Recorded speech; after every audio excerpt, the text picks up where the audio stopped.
Ladies and gentlemen, welcome to another trip around the whatever. I am TJ Whitehead, Powers Taken on Given, joined as always by John Cooper Paz of Counterpoint Politics. How are you doing today, my friend?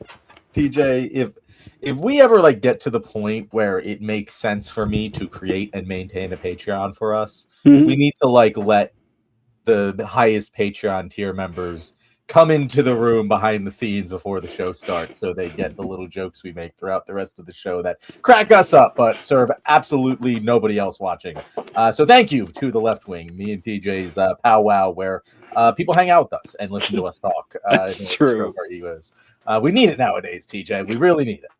Yeah, I mean, like, what else are we gonna do, man? Like, this is honestly, we all tell ourselves that, at least I'm sure we all do, that our excursions into social media and political commentary is to do something for the greater good, to serve the purposes of making the world a better place than when we found it. But really, it's an exercise in stroking our ego. That's really what it is. When it really boils down to it, that if you didn't get the ego boost, you wouldn't do it. You can talk about all your altruism all you want, but it's for serving number one. Yeah, no, and there are certainly, don't get me wrong, there are certainly people out there. Like I would say Hank Green and John Green, they have really built an incredible thing that definitely provides so much value to the world. And I would argue that they probably, obviously it's an ego boost to them, but they probably do it for the right reasons. Any of us that are just here posting shit online, it's an ego boost. Don't let them tell you otherwise. I've convinced myself in the past that, oh, I'm doing this for altruistic reasons. I want to make a difference. And at some level, I do. But the real reason is I like hearing myself talk. I don't know. I don't know what I would do if I couldn't just sit in front of a computer and have millions of people listen to me. Not on this show, obviously. We'll get there. Don't We'll worry. get Make there. sure to like and subscribe. But I don't know what I would do. It's my therapy. It's how I get through this. And in fact, when I view it as my personal therapy, I find that I make more content and better compelling content, as opposed to when I'm actively trying to make the world a better place. I end up not making the world as good as I would otherwise, because that's a real shit goal to have if you're someone who's motivated by accomplishing goals. Yeah, I think you're being far too generous to Hank and John Green. Like, they could do like their research and their science shit all day long. No one forces them to get in front of a camera, right? That's Well, that's definitely. they definitely. I was just thinking of a creator who is mainly a creator, which is what Hank Green is. That does actually make a significant impact on improving the human race through their content. But you're right. Most of the time, they are also just stroking their own ego. Yeah, come on. And there's nothing wrong with that. Human beings have both altruistic instincts as well as selfish instincts. You need both of them to survive, and boosting yourself up is important. Your self-esteem, it matters quite a bit. So I wanted to see, oh, another thing you mentioned, that the stuff that you do when it's for the love of the game is the best stuff. God damn, is that true, John? That is 100% true. That when you're just in it and you don't really care what's going to happen, like, this is just Yep. something that I need to do. This is for me. That's the stuff that's the most raw, the most genuine. I had a guy contact me. He was actually one of my recruits back when I was a recruiter, and I think he just got out of the army, maybe, or he got out of the regular army a couple years ago. Now he's in the National Guard or the Reserve or something like that. And he's always been a lefty. So as long as I've known him, we've been pretty simpatico on our political beliefs and everything. And he asked me, "Hey, what do you do to grow your social media following? Like, how did you get into it? And like, what advice would you give me on trying to get my foot in the water here?" And it's a hard question to answer because the answer that I have is not one anyone's going to want to hear. And the answer is be yourself, which is a Mhm. terrible. Everyone hates hearing that. I hated that whenever I would ask for advice on something and people would say, "Oh, just be yourself." But with this game, it's 100% true that people have to tell, at least I think, that the best way to grow it is to people to know that you're being authentic, that you're not trying to sell them something. You can do that later. But, Mhm. once you're building it, people have to know that it's actually you that they're listening to. And when you bring your passion and your energy to it, it's infectious if you can do it properly. Yeah, it's 100%. I say this about anything is, and I agree. When I heard that as a kid, I was like, "What kind of dumbass advice? I am Yeah. myself. How can I be Yeah. anyone else?" That's the dumbest advice I ever heard. And maturing is realizing that's the only advice you ever need. No matter what you're doing, if you're not being yourself while doing it, and I know that sounds corny as shit, but what I mean by that is, if you don't feel authentically like you are wanting to be doing what you're doing, you're going to fail. You need to find some sort of internal motivation to do whatever the hell you're doing doing, or else you're just doing it for another reason, and you're not going to be great at it. If you're fine not being great, that's fine. I'm not great at this, right? Like I am not great at this. I've not dedicated myself fully to this, partially because of other reasons. This kind of is myself. I have bills to pay and mouths to feed, and so it's difficult to dedicate myself to this. But I know that if I did, if like I could somehow wave a wand and this was my full-time job, I would be so much better at this than my actual job. It's not even funny because I'm being my fucking self. Thank you for coming to John and TJ's After School Special. This has been a very, very special episode of The Left Wing for teenagers who also feel the way we did as teenagers. All right, so this is our question and answer segment, supposedly. So let's go through the comments here. Colby says, favorite Tuesday where you don't have to say any goodbyes to your 15-year-old child, dog, and your most anticipated... how do I say that word? How do you say that word, John? I don't know, but I also don't know what it means, but I can take a guess at what it means. I think it's like a Japanese term for like a gay couple in anime like or something. A gay ship or something. I think that's what it means. But, yeah. Colby, if I'm picking up what you're putting down there, very heartfelt feelings out to you to pray to whatever God we don't believe in, and know you're going through a rough time. So our hearts are with you. Rough out there, yeah. Treestop says, if being a leftist boosts your ego, I'd argue your ego is a benefit for society. Slippery slope, though. Is it, though? Is it a slippery slope? I don't know. So it's a slippery slope because the logic is circular, right? Like, you can put you can say, if being a Nazi boosts your ego, I'd argue it. Like, there's no difference there. It's just what it is. Like, I agree being a leftist is generally good for society, and doing things that boost your ego, which further this political cause, is an innately good thing. But the point that we are making is that we don't necessarily do it because it boosts. Like, if I wanted to like actively contribute the most I can to the leftist political movement, it's probably not doing what I do now. It's probably it definitely is joining, organizing locally, and I do that stuff as well. But like that, the impact I have doing that sort of stuff is far larger than what I do here. I mean, I definitely serve a unique purpose that not anyone can serve, and so there is that marginal utility there. But for the most part, that is the best way that anyone can actually further this cause. And if I were being honest with myself, I would obviously be not spending so many hours doing this ego stroking bullshit, and I would be spending more time doing in-person local organizing. Yeah, well, John, like anything else, real work is kind of boring. It is, and I do enough of it to make a living. Yeah, real work and actually getting stuff done takes time and energy and effort. There's no glamour involved to it. You don't got people kissing your ass. Yeah, fuck that. I don't got time for any of that shit. Like, if I'm not going to be the big dog, if I'm not going to be on top barking orders or making grandiose speeches, I'm just check out how you guys can handle that. You guys with no talent, you guys can handle that. Don't let someone who's funny and interesting. Oh, it's pronounced Yowie. It's pronounced Yowie. Okay, I would have never guessed that. So thank you for that, Colby. Yep. That's good shit right there. Manga term about gay men. There we go. Okay, all right, perfect. I'm cool with that.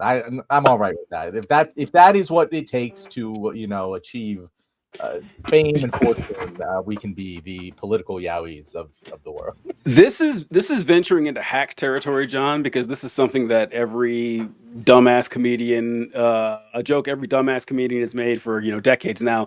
But I'm gonna head down this road. Like, being gay and in a relationship sounds pretty awesome, actually. I mean, it's something that guys always joke about. It's like, oh yeah, it'd be so great to be gay. You can hang out with your best bud all day. You guys have the same interests. You have the same like personality, and that you don't gotta worry about random stuff. Is like, oh, this tray is where the egg cups go. I don't know what an egg cup. I don't know. It's like, so just straight guys or gay guys in a single relationship sounds pretty cool. But so yeah, as much as fun as it would be for John and I to be gay, we're not. No, sorry. We are unfortunately attracted to the opposite sex. It's unfortunately so. So speaking of interest that men have. I just heard about this, I think yesterday, but it involves one Michael Jeffrey Jordan and a video that's been going around about. I saw that, TJ, and I Here we go. Do Okay. you have it? Do you have it? I to, have like, it. I have it. Yeah, okay, I you have gotta it. show it because I can't even describe it appropriately. Okay, so this is a clip featuring Michael Jordan. I guess I didn't know this, but he's the owner. I don't know how, like, was it the owner of a team for NASCAR, and his Daytona 500 driver won the race. I believe that's the setup to this, or Yeah. whatever. So the celebration is going on, and in the midst of the celebration, Michael Jordan, I was going to say appears to, there's no appears about it. He starts grabbing. Fuck, here, I'll just show it to you. I'll just show Yeah, it. Here you we go. can't describe it. Here we go. All right. So, all right, here's the video here. And Jordan reaches down and just starts pinching this little boy's butt like multiple times. Oh, wait, I paused it. And then he starts rubbing the back of his leg. And that's it. That's the clip right there. What I've noticed about this is I've seen a lot of clips, a lot of people talking about it, and it goes one of two ways. The first way is, wow, really weird thing Michael Jordan did. That's pretty concerning. I can't believe that this happened. I did. And then the other one, which I've seen just as much, maybe even more, is I'm sure there's some explanation for this. I'm sure there's some reason that this happened that we don't know about. I'm not jumping to conclusions. And it's funny to me because the only reason that second explanation exists is because he's Michael Jordan. And so many people idolize him. So many people grew up thinking, oh, Michael Jordan, he's great. And it's like, well, Michael Jordan can't be a pedophile. He's my sports hero. I would never have a poster of a pedophile on my wall or something like that. What have you seen for it, John?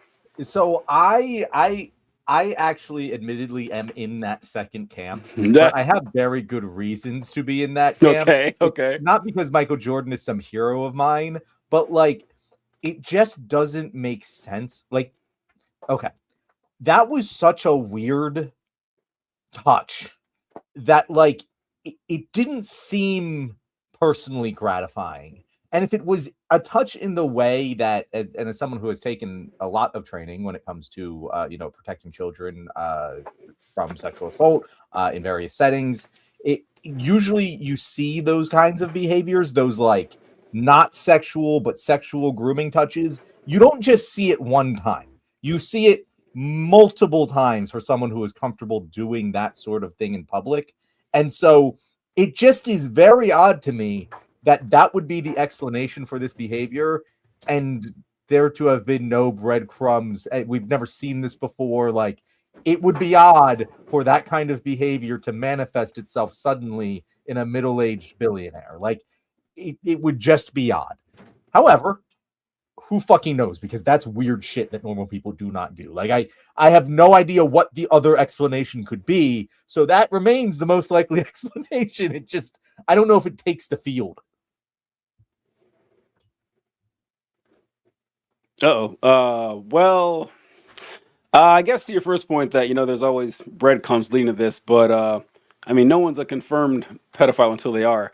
But I don't, then again, okay, here's how I put it. Here's how I put it is that if you were that child's parent and you saw that clip, would you let him hang out with Michael Jordan after that ever again? Would you?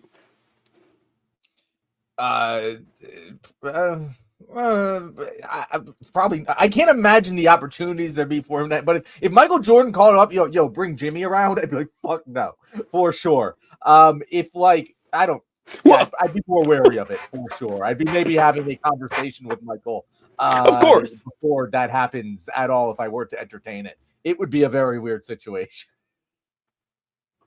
Yeah, it's like I said in the Star Wars episode with General Palpatine or the Return of Palpatine, that Michael Jordan needs to give a damn good reason for why he did that. Not a good reason, a damn good reason for why he did that. And John, I just checked. I was looking at the story before the show started, and this is from the New York Post like 4 hours ago. He's yet to address these comments.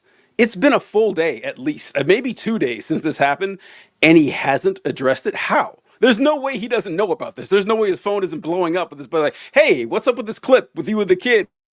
I mean, I would be out there immediately. First microphone and first camera I saw explain, oh, here's what happened. I heard people say that he was trying to knock ice or debris off of the kid, but I mean, looking at it, it's like, no, it looks like he's like, I don't know. It's like when you're playing around with a kid or something, you like pinch their cheeks or something. That's what it looks like. It looks like he was like doing that, but with the kid. And then the leg rub, the weird leg rub at the end. Yeah. The only thing that, yeah, it's like, why is he doing this around hundreds of people? That's the part that's odd. He was like, he doesn't seem to be ashamed of this. He's doing this in front of God and everyone. That is suspect. Like, does he just do this all the time? Does he think this is? It's kind of like that's what I'm saying, PJ. It takes a level of practice to look like you're unbothered by what you're doing in public in front of people like that.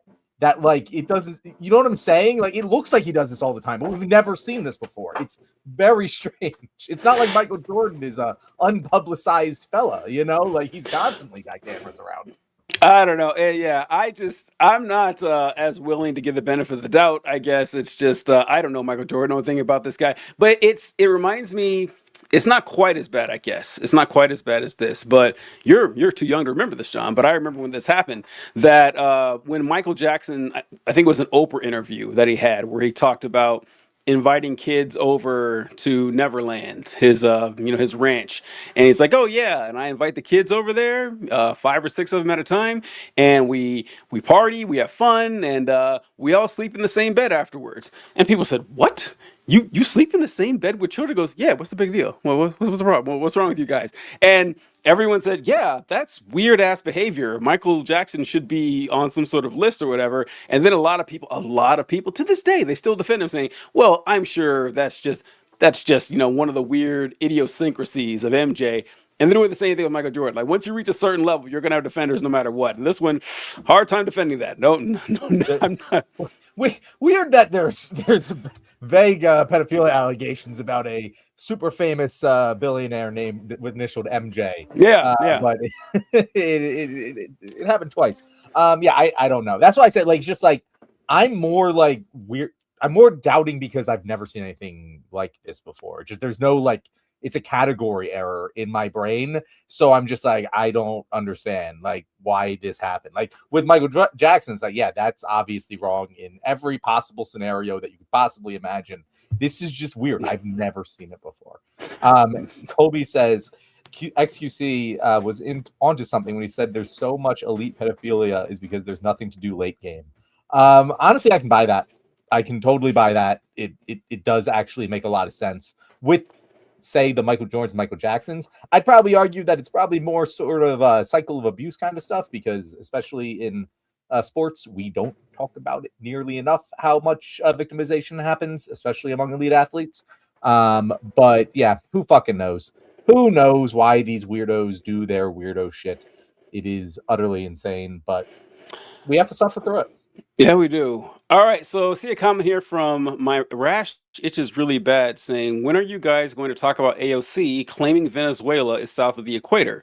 When was the last time a politician said something that dumb? I didn't know that comment, but I mean, John, if you took if you rounded up like 100 random Americans and asked them to point where Venezuela was on a map, oh, how many of them do you think would get it? Like, I don't know. It's like, this is whenever I see shit like this, and I do this for all politicians. Like, if Mark were here, I'd remind him that I'm fair about this. That, like, oh, this person didn't know something. And this is like an obvious fact any fourth grader would know, and it's not. I'll say, okay, they made a mistake. I remember years ago, I saw this headline that said Donald Trump like references African country, a non-existent African country in his speech. Like he made up an African country during his speech. I think I've mentioned it on the show. And what he said was, he said, in the country of Zambia is, doing X, Y, and Z. Now, the name of the country is Nambia, not Zambia. He said it incorrectly. It's like, okay, that's none of you guys know anything about Nambia and Zambia either. Hell, you don't even know if I mixed those up. You don't know if I said those backwards. You don't fucking know. So I was like, oh yeah, Trump just made a mistake. I'm not going to. He certainly didn't create a brand new place out of nowhere and reference it in the speech. I'm not going to dogpile him for that. But people, I don't know, they love going for these stupid ass little cheap shots to gain points. I don't know if it works. I guess it does work with people, but it doesn't work with me. The flip, the same side of that coin, but on a different subject. Something that has been like a pet peeve of mine this week is Jake Paul's girlfriend, who's in the Olympics. Mhm. And people get mad when you refer to her as Jake Paul's girlfriend, and they're like, she is an Olympic gold medalist. How dare you refer to her as Jake Paul's girlfriend? I'm like, bro, you did not know who the fuck she No. was 2 weeks ago. Do not sit here and try to make me believe that the gold medalist in, I don't know what it was, women's 200-meter dash speed skating is a household name that we should all know. She's Jake Paul's girlfriend. The only reason that like you know who she is because of that. If I was a figure skating enthusiast and I referred to her that way, yeah, sure, that would make sense. That'd be a great criticism, but I'm not. We know her that way, just like we know Venezuela is down there. I would It's have guessed somewhere. it's Yeah. above the equator. I would have guessed it's above the equator, but when I first saw this news cycle, I looked at the map. I was like, wow, that's actually way closer to the equator than I thought it was. It's like, if it's in simple mistake territory, it's a shit gaff to be making fun of. Like if it's funny, sure, but it's not even funny. It's just she said north instead of south. It's like almost touching the fucking equator, guys. And second, is this like fucking 2007 right now? Like, are we shitting me? When was the last time I heard a politician say something that dumb? Every day for the past several years of my life, I have heard a politician say something dumber than that Venezuela is south of the equator. Every fucking day. I could name many examples off the top of my head from a variety, but when Donald Trump's your guy, you don't get to make fun of AOC for minor gaffes like this. You just don't. It just doesn't make sense. Like we can sit here and say they both suck, in which case I'd say, well, clearly one does this way more. But like, you can't sit here and defend Donald Trump, probably the least articulate, most often wrong president in our history, just on basic facts like airplanes not existing during the American Revolution, or the fact that windmills don't cause cancer, or really anything about windmills. He used fucking Chat GPT to set blanket tariffs on the entire world. I don't. He still thinks that the fucking exporting country pays tariffs. That's something that is both wrong and directly tied to the work that he is doing on behalf of us Americans. AOC mistakenly thinking that Venezuela is north of the equator. Like, oh my God, if Donald Trump had said that, I wouldn't even know about it. No. It would have been clipped. It wouldn't have been talked about by anyone. It would have just been washed away with all of the other crazy shit he says. So again, I'm not saying that you can't support a politician who says crazy dumb shit. Some people say crazy dumb shit and they're still good at their jobs. But you can't have Donald Trump as your fucking champion and pretend you actually give a shit about this gap from AOC. It's barely even a gap. It is a irrelevant.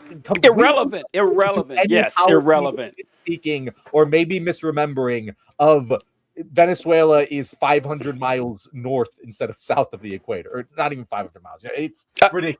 I didn't hear the quote. I didn't know what she referenced at all. I don't know. I didn't watch it either. I saw her said that, and I was like, "That's dumb. That's really hell." Maybe here, guys.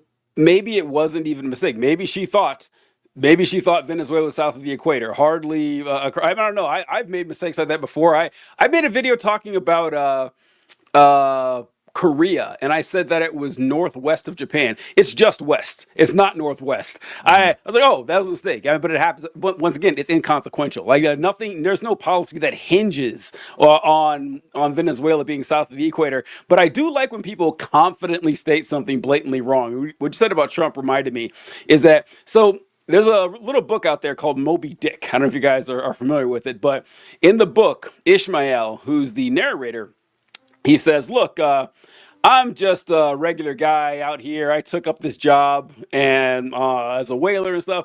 I don't know much about whales, but I only know one thing. I know one thing for sure. Whales are fish. And I love that. It's so funny. Every time I see that, I thought it was pretty funny, but Donald Trump did this with magnets. Do you remember this, John? He says, I don't know a lot about magnets, but I know one thing. You drop a magnet in the water, it stops working. No more magnet. I said, what is he talking about? What? I genuinely don't know what the fuck he's talking about. But he said it multiple times. You take a magnet, drop it in the water, magnet stops working. It's like, Who's telling him this information? Like, what is happening here? I haven't heard that one. That's hilarious. You haven't heard that one? Oh, I gotta find it multiple times because he was talking about Chinese technology. It's in another speech he gave with electric batteries, and he asked if you have a boat that's powered with an electric battery and the boat sinks, does it electrocute all the fish or something like going on weird tangents with his questions and everything like that. But I don't know. That's so my rash itches says, rest assured my question wasn't jest. Didn't know that, but I appreciate Honestly, that. my rash itches. Great jest there, because you sounded exactly like people that comment on my fucking posts every goddamn day. I thought you were a specific person. That is how well you just imitated them. So hats off to you, my rash itches. That was good. That was good. All right, John, I wanted to get to this real quick. That was the title of the episode here. Had you heard? Wait a minute. Tree Stop says whales are fish is more excusable. Yeah, it is. Yeah. Especially whenever Moby Dick was written, like I don't know exactly when that was, but it was a long time ago. I can understand thinking of whales. The mistake. Why wouldn't it be? What? Yeah, and like, I mean, what does fish mean, right? As because I don't know. It's if you read the story of Jonah in the Bible, we always know it as Jonah the whale, but the Bible says Jonah in the great fish. It doesn't say whale. You don't know what kind of fish it was in the story, just a big fish. But oh shit, what was I gonna say here? Whales is. Oh yeah. I don't like, there's certain things about reality and nature, John, that I just don't like. I know they're true, but I don't like them. And I saw this video a long time ago about someone talking about satellites. And if you guys want to, satellites don't have, like thrusters or anything or propellers. But they stay in the air. How? Well, the answer is that they're in orbit. And what orbit means is that the satellite is falling toward the Earth. It's falling. That's what orbit is. It's just falling, but it's falling at the right speed and at the right angle so that it never hits the ground. So that it falls in a circle over and over again. I don't like that. It doesn't seem like it should be real. It doesn't seem to be like something that should happen. Whales and dolphins being mammals, I don't like that either. I don't like it. Like you guys, I get it. You have mammary glands, you have lungs, but you should be, if we're separating folks, you guys sit at the fish part of the table, not with the mammal part. You know what I'm saying, John? Just since we're talking about whales and dolphins, like I get what you're saying. Like I have no strong opinion on on whether or not they should be called fish or mammals, or how much it upsets me. But I do have a strong opinion on that they are sentient creatures with near equal value to human beings, and it honestly shocks me that anyone can kill or abuse a whale or a dolphin any more than they would a human, because they are so obviously sentient. It absolutely blows my mind that we don't have like bills of rights for these creatures. Elephants too. Like, just, it's insane. I know, this is like a very 2003 Green Party fucking take, but it's true. It is very true. That is my strongest take on whales and dolphins, that they should be having near equal rights to humans. Really? I don't know what that would look like, though. I mean, like protections, right? Like if you kill a dolphin, you get 80 years in jail or something. Yeah, I don't necessarily know if like 80 years, but like you should get years in jail. You should get 10 years in jail for killing them. You're taking a sentient life. I don't understand why it should matter whether it's a human sentient life or a dolphin sentient life. That thing is as well developed as we have been in recorded human history. So if it was illegal to kill a human back when we were in the fucking like ancient Egypt era, probably the same with dolphins. And like they have language, they have culture, they have names for each other. Like, it's insane that we don't treat them with more respect that they deserve.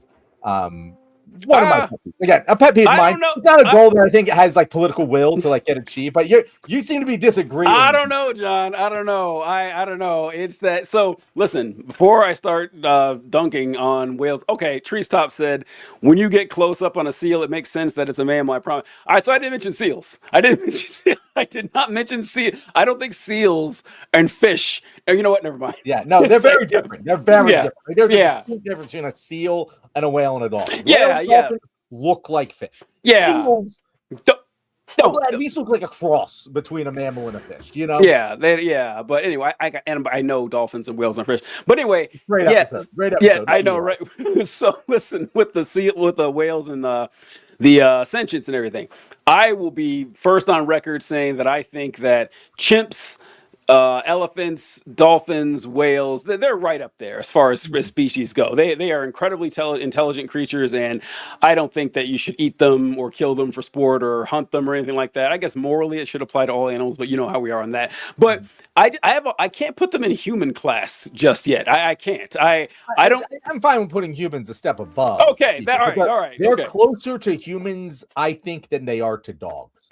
Okay, I agree. If you were to like say like on a scale, you have ants, whatever, like meaningless microbes of life, to all the way up to humans. Dogs are probably somewhere in the middle there, and then like dolphins are really fucking close to us, and then there's us. Because and my reason for this is that I am a human supremacist, right? I think that human life is, for lack of a better word, sacred, and I value it regardless of any of the qualities of that human being. I can't say the same thing for chimps, which is the closest thing to humans there are. Because think of it this way. Think about the smartest chimp that has ever existed. The chimp that's got locked in, got it all figured out and everything. Is it possible? In fact, is it likely that the smartest chimp that's ever existed is smarter than the dumbest human who's ever existed? And easily. I mean, we have like humans that cannot think. Like yes, yeah, mentally handicapped to the point where they are vegetables. Absolutely. And TJ's saying he would take the human over the chimp, which I would bite the bullet and say I probably would too, but it might be a vegan situation where John, I'm going to do it even though I think it's wrong. John, virtue signal all you want. You're picking the human 10 out of 10 times. I don't give a fuck how conflicted you are about it. You are picking the human, and that's what I'm saying. That, sure, I'm going to grant that, these are incredibly intelligent creatures, this beautiful representative of God's creation. I got it, but I'm still going with the humans every time. The humans are winning this thing. So, all right. That's another conversation. If humans died out, like, which species do you think would? We did this once, didn't we? Didn't we do this? Species takes over. I think we did this once. Yeah, it probably is chimps. Like they probably. I'm rooting for them. Makes the most sense. I'm rooting for elephants. Are like they're just too big. They can't populate the earth fast enough. I think like octopus is the like dark horse that I always put out there. Like they are also that intelligent depending on the species of octopus, and there's shit living under the sea that we've never seen before. There could be a hyper intelligent race living below where we can find them, and they just don't pop up because they know that they just don't want this smoke. It's going to end badly for everyone if we ever find them. So they just don't.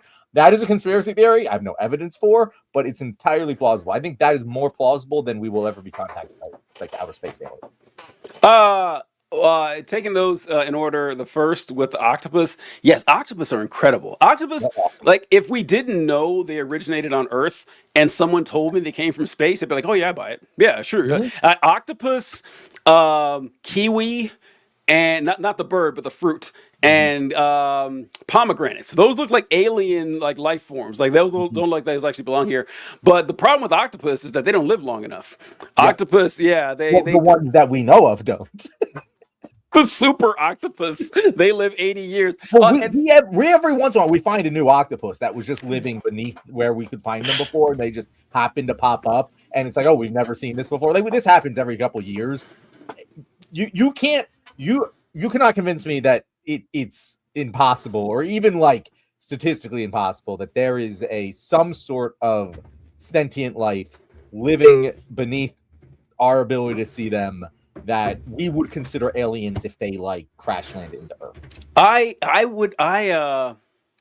don't know. I wouldn't bet on that. And the only reason it's likely, I'm saying it's more likely if we are to be contacted by extraterrestrial, I guess isn't the word, but alien life.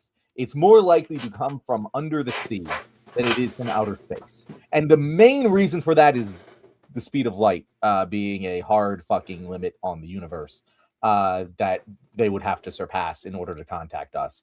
And the off chance that it can be surpassed versus the off chance they're hiding down there, I don't know. I'm going to take the hiding down there over Maybe, maybe. they were able to break the speed of light.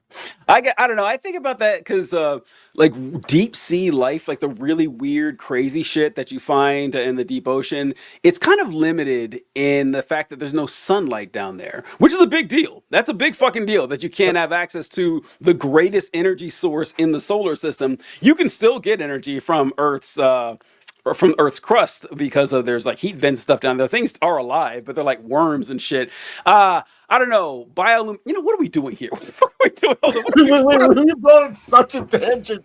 Wait, this all started because you brought up a random quote from Moby Dick. That is how this train of thought started, DJ. This wasn't even a comment or no, this is I know. Okay, and so Colby Russell, and where would you rank women, above or below chimps? Colby, are you trying to get banned from the show? Are you trying, our most loyal commenter? Where you want us to? What are you doing? What is happening? And Treestop says the raccoons will overthrow us. They got thumbs and no fascisms. I love animals with thumbs. I love seeing an animal with a thumb. Those and raccoons are really cute. I really love it. But okay, so speaking of space travel, John, we were mentioning. Have you heard that Elon Musk has scrapped his plan to get to Mars in the next 10 years? Have you heard about this? Oh, did he finally scrap it? Well, in the next 10 years, it's important that I added the last part. He still wants to go to Mars, but he's saying that, you know, the odds of getting there as quick as he wanted is not likely. Have you heard about that? Oh, wow. No, I hadn't heard about that. I'm really surprised that it's not going to happen, TJ. I really believed him when he said that we'd be there in 10 years. All right, so after 25 years of obsessing over Mars, Elon Musk announced that SpaceX has shifted focus from invading the red planet to invading the moon. He claims he will be able to build a self-sustainable lunar metropolis in less than a decade, a sharp contrast to his proposed Mars colony, which he said would now take at least 20 years. Both timelines are as fictional as Star Trek, but at least now his plan makes sense. It's a jarring plot twist in 2025 in January when Musk dismissed the moon as a distraction. Now he says the natural satellite is the overriding priority to secure civilization. Musk argues a lunar base is necessary because a natural or man-made catastrophe on Earth could cut off the supply lines a Mars colony would need to survive. So, John and I are not fans of Elon Musk or his ridiculous predictions that he's had. The Mars one, like he predicted that there would be 1 million people on Mars by 2050. That was his. He predicted we'd already have a spaceship that landed on Mars and that we were supposed to have people landing on Mars in the next couple of years. Nothing has come close to this. He has barely broken out of low Earth orbit. And anyone who's like has a passing familiarity with astronomy knew how ridiculous his Mars base was going to be. Like it's taken him 15 years to find out that Mars is a lot farther away than the moon, is what it sounds like. That's basically what it's come down to, that he realized that it's absurd. The radiation alone would destroy your kidneys going from here to Mars for a round trip there and back. You'd have to live underground if you even got there. And just like he mentioned right there, the supply lines are a nightmare. If you wanted to go to Mars, you got to wait for Mars to get close enough for us to send someone there within a year. And then you got to wait a whole nother year for Mars to get close to send something back. It's insane. The plan was never going to work to begin with, but people have been writing this guy. And I don't know how often this can happen, John. I don't know how often he can make these predictions with robo-taxis, with trips to Mars, with these rockets that he's launching, with the Optimus robots, stuff that's never going to happen. Even something basic like full self-driving. I think it was 15 years ago when he said, yeah, we're going to have full self-driving. Like all the cars going to be running by themselves within 2 or 3 years, and it never happens, and people still invest money into them. I don't understand what kind of magic this guy is working with here. So I'm starting to develop kind of a theory of understanding for Elon Musk, because I think the previous ones don't really hold water. Like before, we've said, oh, Elon's like really good at like making getting investment and understands how that game is played and all that. And to a certain extent, sure. But I highly doubt like the actual like people who know what they're doing in corporate America and hedge funds and stuff are like, yeah, Elon Musk, trustworthy guy. We want to give our money to him. It really seems like he's tapped into this market that exists, particularly in America, of people who have been able to generate a decent amount of wealth, enough to be able to invest, that really they've never been able to achieve with their intelligence level in human history. Like the economic opportunity in America allows people who are total idiots who think they're smart. The Dunning Kruger, peak dumbness part of the curve. That is the people that Elon Musk attracts. And those people have been able to secure more wealth than at any other point in history. And that is why you see so much money being put into crypto, into AI, slightly different because it has actual use cases. But like crypto is the big one here, where it's just like there's so many people willing to buy into this shit, and they have so much money that the smart money will invest into the shit, knowing the dumb money is going to follow. And I think Elon Musk has become the signal for the dumb money.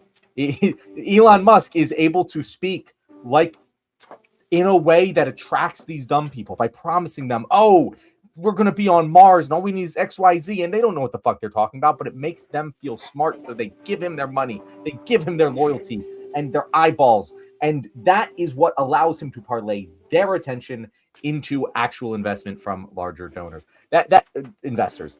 I think that is the best way to explain Elon Musk and his appeal, at least at this point in the year 2026, because it's not even like he picks winning horses anymore. He seems to be an entity unto himself, and I think it's because he speaks with the perfect level of intelligence to attract the highest point on the Dunning-Kruger effect. And those people have more money than they ever have before. I think that explains Elon Musk perfectly. I guess, and their money's got to go somewhere, right? They got to do something with it. They're not gonna invest it wisely. They're not. Yeah. They're not gonna. What are they gonna do? Spend it on their kids? No, fuck that. They want to put it in a moonshot that's gonna make them billionaires. Yeah, it's you know how the people are kind of stagnant financially and everything like that. Everyone's looking for a way to make it big, or not make it big, at least become financially comfortable, have some sort of stream of income that's going to improve your life. And a lot of people do side hustles, a lot of people do content creation, a lot of people have like hobbies they try to do. One of the fastest growing ones, which is like something that John and I oppose a lot, is gambling. Gambling is huge. I can't believe how many people I know, I find out that are deep into this gambling stuff. I'm so glad that I have no like natural addiction to gambling, I guess. Because a lot of people do. To me, it just doesn't seem interesting. It's like, oh, okay, maybe it'll be fun once or twice, but I couldn't imagine being stuck on this, permanently for my life or whatever.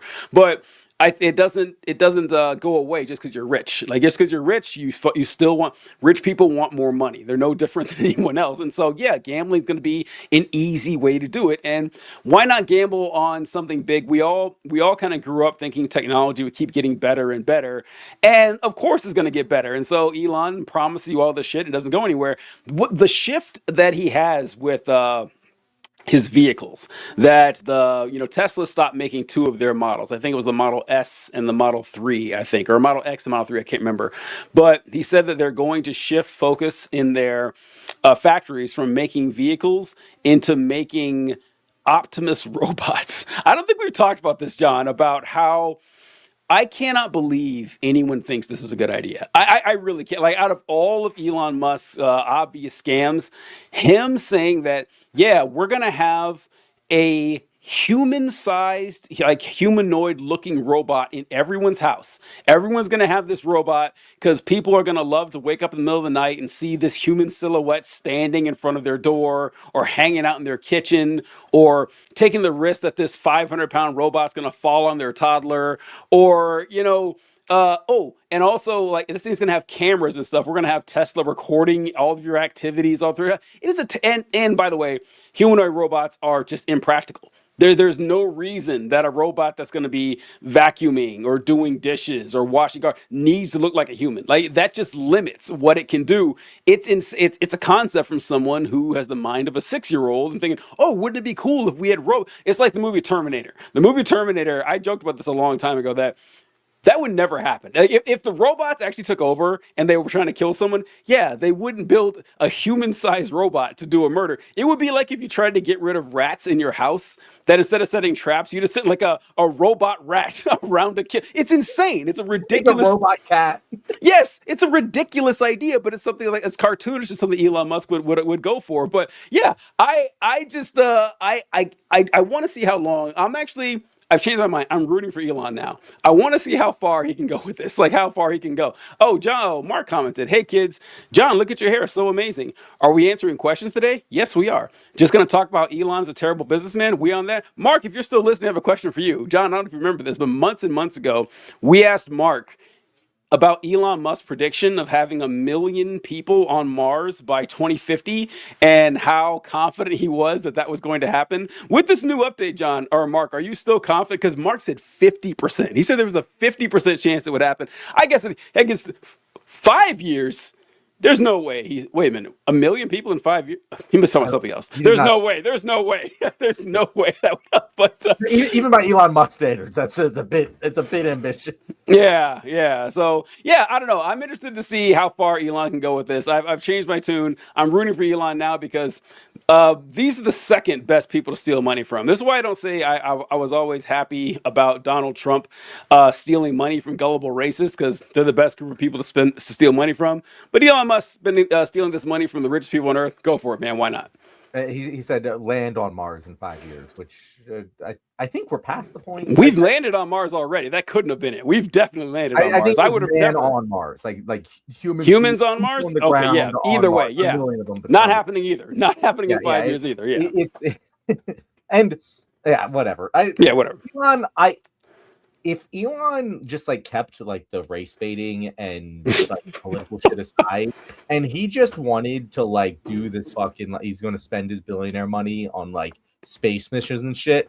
Honestly, as far as billionaires spending money on pointless shit goes, one of the better ones. One of the better projects. You want to make your pet project for your billions to go and colonize Mars. That's going to employ a hell of a lot of people. It's going to lead to a lot of scientific research that probably isn't going to land you on Mars in 5 years, but it's probably going to do a lot of good ancillary effects on the human race, right? That if you're going to be a billionaire and you're not going to be ethical about it, you might as well do a pet project that's going to boost your ego in a positive way. We spent the whole fucking beginning of the show talking about that, right? That's fine with me. It's the other shit that Elon does that makes me not root for him. But if Elon can get a man on Mars, I wish him Godspeed. Put Twitter down and get that man on Mars, Elon. All right, and to Mark's comment, like if that's what the conversation was about, getting a man on Mars in 5 years, Mark, I'll give you 20 years. I'll give you 20. Listen, like getting someone, if you got someone to land on Mars 5 years from now, they would have to leave 3.5 years from now. Basically, I mean that's how insane this is. So anyway, go ahead. I'm sorry, I have to go to Colby here because he brings up a great point. He's too annoying to become a pedophile. This is all he has left. And like, this is a good point. This is something that I've been particularly thinking about with Elon Musk. Why are people still treating him like normal? He is in the Epstein files, talking to Jeffrey Epstein on so many occasions. Why has he not been like just totally renounced from all of society? Like, I understand, I get it, but like, he's past the point of no return in that respect. And it's shocking that like people are still giving him interviews, like, and not bringing up the fact that he's like just been conversing with a known pedophile and hanging out with him and trying to get on his island and getting rejected in hilarious fashion. Like, how are we still doing this thing where we're treating Elon Musk like a normal person who doesn't work? I guess the question, he was never deserving of respect, so whatever. But even by traditional metrics, he should be ostracized at this point, and he's not getting ostracized. I don't understand why. I think it's because I don't know. I think I'm being too generous, but you don't have a smoking gun. Even if you did, they still wouldn't. I know. I think they still wouldn't, but. There's just so many people who are involved in this, and they're all kind of being treated the same, right? This is what bothers. I think you mentioned this, that we talk about, like, Republicans will say something like, yeah, you guys are gloating over Trump being in the Epstein files all this time or whatever, or trying to pretend Democrats care about the victims or whatever. But the Democrats never released the Epstein files either. They had him all this time and didn't. And the Democrats' response is, well, 90% of that time there was an active investigation going on. You couldn't release it. But I think you brought this up. I thought it was a good point that, yeah, okay, maybe you couldn't have released the files, but nothing stopped you from opening investigations of these people. nothing at all. Like if you saw like Lex Wexner in there, or you like unredacted images of these grown men with small children, there was nothing. Like you guys just didn't do anything about it. Why? That's a fair question. It's a fair, legitimate question right there. I just don't think people care as much as they say they did. This is what's been weird. But people have been talking about this Epstein stuff for years now. Now it starts coming out. It's shown that yeah, you'll feign outrage or whatever, but no one's going in the streets. Nobody's even discarding their favorite people. I'm not as confident as you are that this is going to change anytime soon. Yeah, no, it's terrible. And Mark asked a question: have we seen Rubio in Munich? Speech in Munich. Have you seen Rubio's speech in Munich, TJ? I have not. It is something that is now on my radar. Like I've heard Republicans glazing him for it, and so I'm going to watch it. But he says that he's looking like a serious contender for 2028, Gavin versus Rubio. Let me tell you something, Mark. I hope you're sitting down for this. Marco Rubio is not going to be the Republican nominee for president. And if he is, the Republicans have no shot of winning. See, Marco Rubio is not a contender. He doesn't have it. He just doesn't. This is the guy that he was supposed to give his rebuttal State of the Union speech, and he fucking flamed out in the most embarrassing fashion I've ever seen from a politician. Like, I just don't understand how anyone can look at him and go, that guy has what it takes to inspire hearts and minds and win their votes. It just, he's not that guy. JD Vance has far more charisma than Marco Rubio, and that's saying something. Yeah, I didn't see Rubio's speech in Munich or any of that, but I do want to comment that you just pulled it up here, John. Oh, here we go. He's certainly looking like a serious contender in 2028, Gavin versus Rubio. Mark, this is not a shot at you or anyone else like this, but I'm just saying that any prediction of the person who's going to be running for president in 3 years is just kind of useless. Over the years, like I've seen this so many times. Like there was a time, back in the day, everyone fucking knew that Hillary Clinton was going to be the nominee. Everybody. It was just a given. Everyone knew that in 2016, Jeb Bush would be the nominee. Everyone knew it. Was like, this goes way back, but in 2000, what was it, 2008? Yeah, everyone knew that Rudy Giuliani would be the Republican nominee. I remember this happens all the time, and it's like, no, I'm sorry, the universe of politics changes so much within 6 months that you can't possibly predict. So, I mean, the only time that was true was Donald Trump in 2024. The only time you ever could go for near certain was Donald Trump in 2024. No, John, if you remember, there was a good chunk of time there, like a 6 to 10 month period, when everyone said it would be Ron DeSantis. On the show, I remember us talking about it. I do remember that. That's true. Yes, everyone said. But it was Ron DeSantis. It was not. No. Like, let's not be revisionist history. Ron DeSantis was the heir apparent more so, or he was the number one contender to Donald Trump. No one was sitting there, maybe in the direct aftermath of Trump's defeat, and not having Donald Trump as the guy to beat in the Republican Party still. Listen, this is not what I remember, because I spoke about this so much that when Trump got indicted, everyone's like, it's over. It's over. He's never going to win this. Like DeSantis is rising up there. People who said that. It was everywhere. And I was like You're banging. Right. Yeah, it's like, listen, no, like Donald Trump, as long as he draws breath, he's going to win this. So people love like appointing someone beforehand years and years in advance, and it fizzles out. It doesn't go anywhere. And we talked about before that you just don't see people. Right now, Trump, 3 times in a row, at least I would have thought it was a lock that he was going to be the nominee. But outside of incumbents or someone like Trump, it's just kind of so Mark says, TJ agreed, you were right, but Rubio is looking good. Vance is getting shrill. Once again, who knows? So who fucking knows? I would still put more money on Vance than Rubio, but who knows? I don't know. Like it's who knows. I would say that I would put more money on Gavin out of all of them.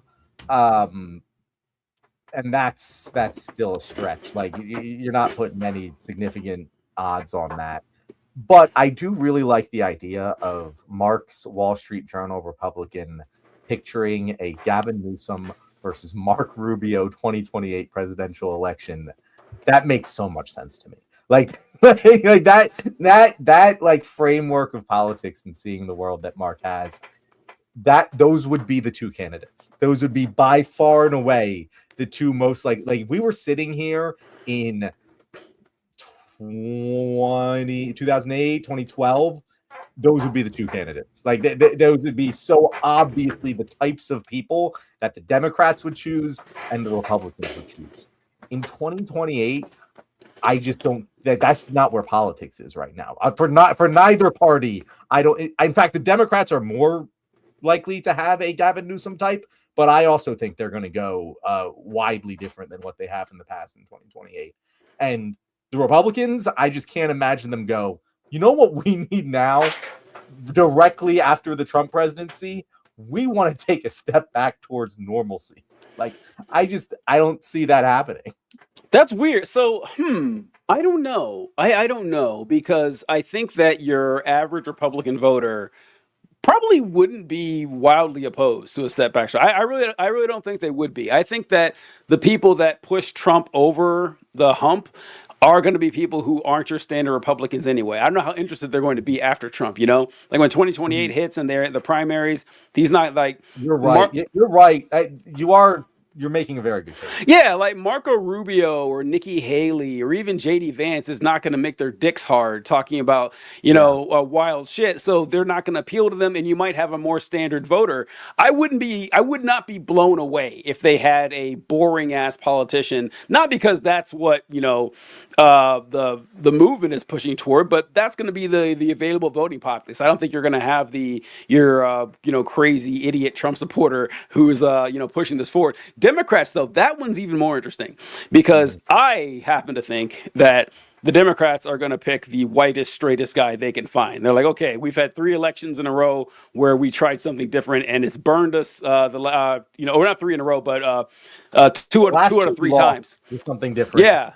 2 out of 3 times we lost with something different. So let's dial it back here and see if we can course correct. I don't know if they'll consciously do that, but I think a lot of people will be like, oh, I'm going to be a little more careful with my vote. So it's up in the air. That's why I think it is kind of ridiculous to make predictions this far out, because political climate is going to change rapidly in 9 months after the midterms, right? We'll have a brand new universe to deal with. So looking at it now is a little bit premature, I think. I agree with that. Mark does bring.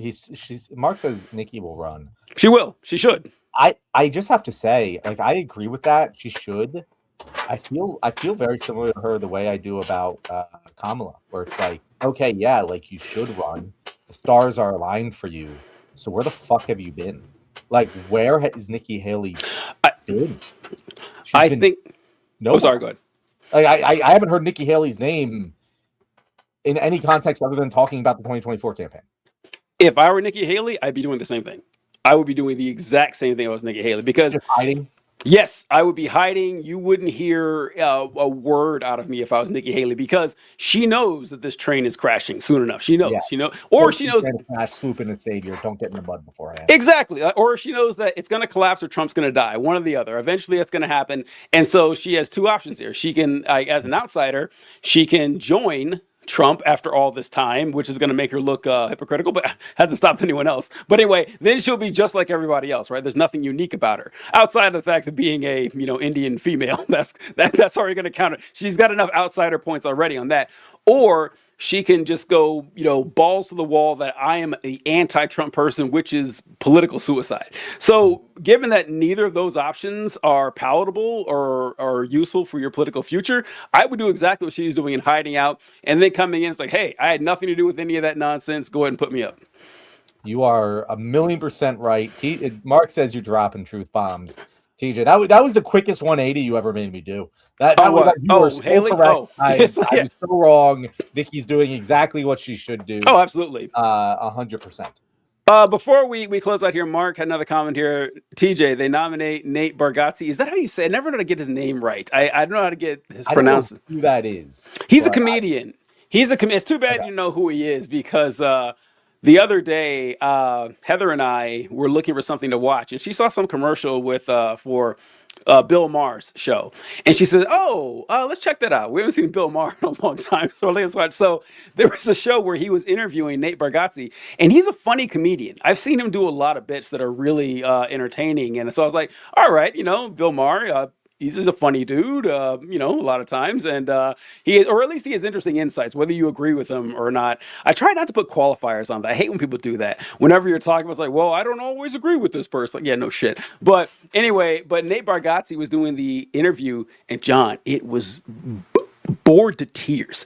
I was so bored. I was watching Bill Maher, and it's funny because I identify with Bill Maher here. It's like we've had it happen to us where we invite someone on the show who's a really great social media creator. They're fun, or they're stand-up comedians, and they're really funny. And we get here, and it's like talking to a fish, man. And you're just throwing everything at it to make it entertaining. The other person's like, yeah, I agree, or yeah, okay. Just like one word answers, like, oh, I hate when that happens. And I was so shocked. I don't know why I keep getting shocked by this. Nate Bargatze is a boring guy, like on a one-on-one interview, even though he does great comedy. So yeah. Yeah. Mark says, John, are you serious? I don't know. I don't know what he's referring to. Probably you don't know who the comedian is, maybe. That might be true. Maybe I do. I'll look him up. But I'm not like a huge. John doesn't like funny stuff. It's okay. I recognize his face. Okay, yeah. It's not that I don't like funny stuff. I like fun. I used to be big into comedy, like in college, and it's just one of those things that have left my life in that I don't focus on it anymore, and it's sad. I hope to bring it back into my life one day, but don't you do stand up sometimes? I thought I remember you saying you did that. Stand up. I did stand up in college. I did improv in college. I did sketch comedy in college. I used to be big into comedy. I used to like studying it. But it's just it's an interest of mine that has had to fall by the wayside in favor of other interests and paying the bills. But yeah, Hugh Jass wrote he did the Washington's Dream SNL sketch. That was one of the biggest things SNL's done in years. Yes, neighbor. I don't know if you ever saw it, John, but there's a sketch where he's dressed up as George Washington and the Valley Forge camp. Hilarious. It's really great. So yeah, okay. So that was him. Okay, yeah, that is one of the funnier. It's so funny. It's so great. All right, it's about that time.